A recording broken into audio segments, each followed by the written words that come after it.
नमस्कार, स्वागत है आपका हमारे चैनल पर। अखिलेश यादव ने अब अपनी डूबती नैया को बचाने के लिए राकेश टिकैत का साथ मांगा है। आपको बता दें कि जहां अखिलेश यादव अलग अलग दलों के साथ गठबंधन कर तैयारी कर रहे हैं कि वो किस तरीके से 2022 के चुनावों में योगी आदित्यनाथ को टक्कर दें और वो अपनी सरकार उत्तर प्रदेश में बनाए, तो इसी बीच उन्होंने अपनी डूबती हुई नैया को बचाने के लिए अब साथ मांगा है राकेश टिकैत का। अखिलेश यादव ने एक निजी इंटरव्यू में बात करते हुए कहा कि अगर राकेश टिकैत चुनाव लड़ना चाहते हैं तो समाजवादी पार्टी उनका स्वागत करती है और उन्हें चुनाव लड़ने का मौका भी समाजवादी पार्टी देगी। आपको बता दें कि जहां एक तरफ न्योता दिया गया है अखिलेश यादव की तरफ से राकेश टिकैत को, तो वहीं दूसरी तरफ सफाई भी दी गई अखिलेश यादव की तरफ से। अखिलेश यादव ने कहा कि राकेश टिकैत एक बड़े किसान नेता हैं, उनका जो आंदोलन था वो भी राजनीति से दूर था और जिस तरीके से उत्तर प्रदेश में किसानों के हालात हैं, अगर इसको लेकर राकेश टिकैत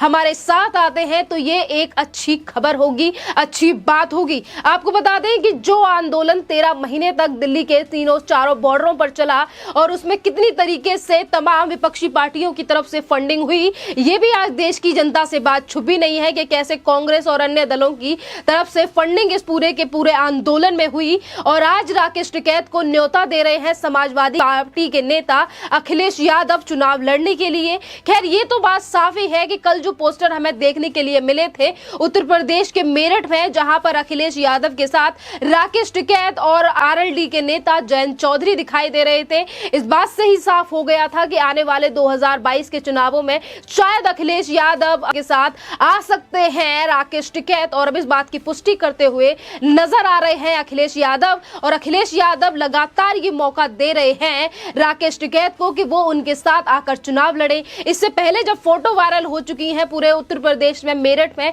कई जगहों पर फोटो देखी जा रही है कि अखिलेश यादव के साथ राकेश टिकैत नजर आ रहे हैं भारतीय ध्वज लेकर। दूसरी तरफ जब अखिलेश यादव के इन्हीं बयानों को लेकर गठबंधन के लिए राकेश टिकैत से पूछा गया तो राकेश टिकैत ने कहा था कि वो किसी भी पार्टी से चुनाव नहीं लड़ना चाहते, और अगर 2022 के उत्तर प्रदेश के चुनावों से पहले वो कई बार इस बात को भी दोहरा चुके हैं कि यूपी के चुनावों की रणनीति हमारी क्या रहेगी, ये आचार संहिता लगने के बाद हम बताएंगे। तो इस बात से जो चीजें निकलकर स्पष्ट हो रही हैं वो यही है कि शायद अब अखिलेश यादव के साथ मिलकर अब चुनाव लड़ सकते हैं राकेश टिकैत, क्योंकि वो जो उन्होंने बात कही थी, राकेश टिकैत लगातार अपने आप को बचाने का प्रयास तो कर रहे थे। उन्होंने कहा था कि वो किसी राजनीतिक संगठन का समर्थन नहीं करते, वहीं दूसरी तरफ वो लगातार बीजेपी की ओर हमलावर दिखाई देते हैं, चाहे फिर वो उत्तर प्रदेश में बीजेपी की सरकार हो या फिर बीजेपी कहीं पर चुनाव जीतने के लिए भी अगर प्रयास कर रही हो, तो राकेश टिकैत हमेशा किसी विपक्ष की पार्टी को नहीं घेरते।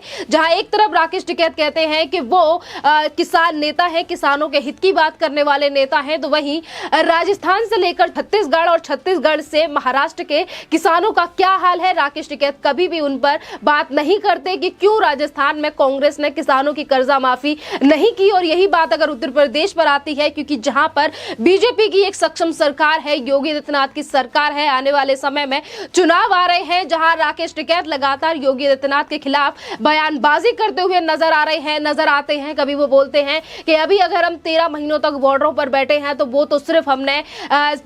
अभी तो हमने वो सिर्फ प्रैक्टिस की है, हमने तो बस सीखा है, अभी तो जंग बाकी है। तो वहीं दूसरी तरफ अब लगातार अखिलेश यादव तमाम गठबंधन करने के बावजूद भी वो कहीं ना कहीं अपने आप को हारा हुआ महसूस कर रहे हैं, और इसीलिए उन्होंने ऐलान भी किया था कि वो आने वाले विधानसभा चुनाव में चुनाव नहीं लड़ेंगे। वो पहले ही अपना पैर पीछे खींच चुके हैं और अब चीजें ये निकल कर आ रही है कि वो किसान नेता से लेकर मुख्तार अंसारी जैसे लोगों के लिए न्योता दे रहे हैं सिर्फ और सिर्फ उत्तर प्रदेश में बीजेपी की सरकार और योगी आदित्यनाथ को टक्कर देने के लिए। ये पहली बार नहीं है कि अखिलेश यादव ने राकेश टिकैत को लेकर इस तरीके से बयान दिया हो कि वो इनकी पार्टी में आकर चुनाव लड़े। अभी फिलहाल अभी के दिनों की बात है जब सीडीएस विपिन रावत की श्रद्धांजलि देने पहुंचे थे राकेश टिकैत, और जिस वक्त पे देश की जनता अलग अलग प्रदेशों से वहां पर लोग आए हुए थे, उन्होंने राकेश टिकैत के खिलाफ नारेबाजी की थी। तब भी अखिलेश यादव ने कहा था कि राकेश टिकैत के खिलाफ नारेबाजी करने का मतलब है हमारी सेना और हमारे किसानों का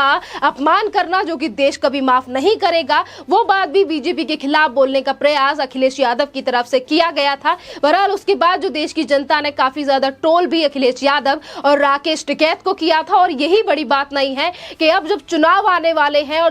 2012 से 2017 के बीच किसानों का क्या हाल रहा है उत्तर प्रदेश में, आज वही अखिलेश यादव किसानों के नाम पर जीतना चाहते हैं उत्तर प्रदेश के चुनाव। जहां वो एक तरफ राकेश टिकैत को अपनी पार्टी में आने का निमंत्रण दे रहे हैं, तो वहीं दूसरी तरफ वो अपने आप को सबसे बड़ा हिंदू बता रहे हैं। इसी बीच उत्तर प्रदेश में योगी आदित्यनाथ की सरकार की तरफ से नए प्रोजेक्ट्स को लेकर शिलान्यास किया जा रहा है, तो कहीं पर लोकार्पण देश के प्रधानमंत्री के हाथों कराया जा रहा है। तो इसी को लेकर अखिलेश यादव की तरफ से बार बार सिर्फ एक ही बयान देखा गया। अखिलेश यादव ने सिर्फ यही बयान दिया कि ये जो सारे काम जिनका लोकार्पण देश के प्रधानमंत्री और योगी आदित्यनाथ उत्तर प्रदेश में कर रहे हैं, वो काम जो कराए गए हैं वो अखिलेश यादव के द्वारा कराए गए हैं, वो अखिलेश यादव के द्वारा ही शिलान्यास किया गया था। चाहे फिर वो काशी विश्वनाथ का कॉरिडोर हो या फिर तमाम और योजनाएं हो जिनको लगातार उत्तर प्रदेश की सरकार अब आगे ले जा रही है और उन्हें संपूर्ण भी कर रही है। चाहे फिर वो जेवर का एयरपोर्ट हो या फिर पूर्वांचल का एक्सप्रेसवे,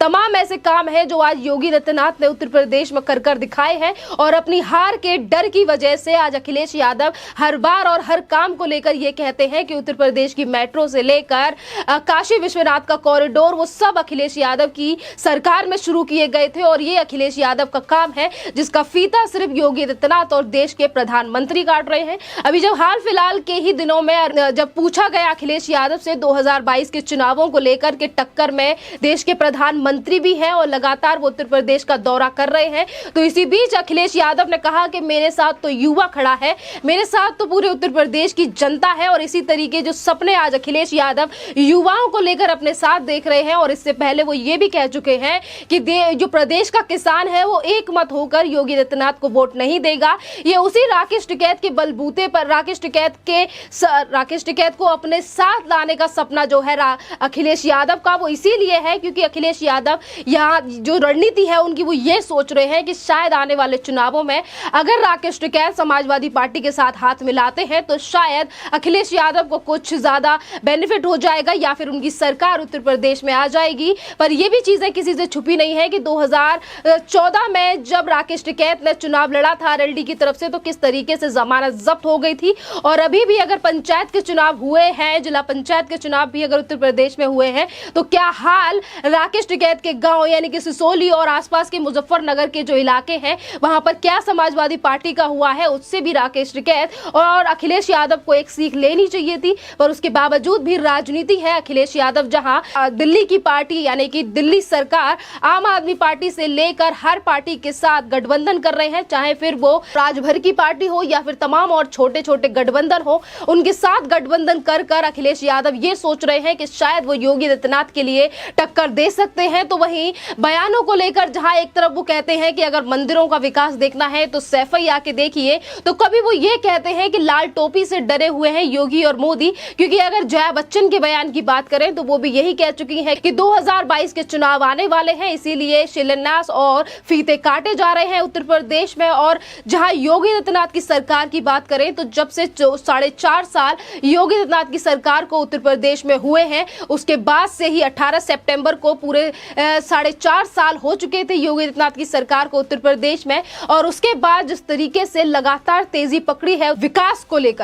लेकर जिस तरीके से तेजी पकड़ी है कि जहां एक तरफ बीजेपी की तरफ से योगी आदित्यनाथ की सरकार की तरफ से 4 साल के कामों को गिनाया जा रहा है, तो वहीं दूसरी तरफ बड़े बड़े प्रोजेक्टों का शिलान्यास करके उत्तर प्रदेश को नई सौगात दी जा रही है। और यही बड़ी बात है, इसीलिए राकेश टिकैत का समर्थन चाहते हैं, मुख्तार अंसारी जैसे गैंगस्टरों का साथ चाहते हैं अखिलेश यादव, सिर्फ और सिर्फ योगी आदित्यनाथ को हराने के लिए। और अखिलेश यादव जिस यूथ को अपनी ओर बता रहे हैं और ये कह रहे हैं हमारे जो साथ है वो उत्तर प्रदेश का युवा है, वो युवा कितना अखिलेश यादव के साथ है। ये अखिलेश यादव के खिलाफ जिस तरीके से जंग लगातार ट्विटर पर छिड़ती रहती है और सोशल मीडिया पर भी हम एक तरफ देखें तो जब राकेश टिकैत या फिर अखिलेश यादव बीजेपी के खिलाफ कामों को लेकर कोई बयान देते हैं तो उसके नीचे जो कमेंट्स होते हैं उसमें देश का जो युवा है, जो लोग हैं, वो किस तरीके की कमेंट इन सरकारों को लेकर और अखिलेश यादव को लेकर करते हैं, उससे ही राकेश टिकैत और अखिलेश यादव को पता चल जाना चाहिए। खैर ये भी बात है कि राकेश टिकैत का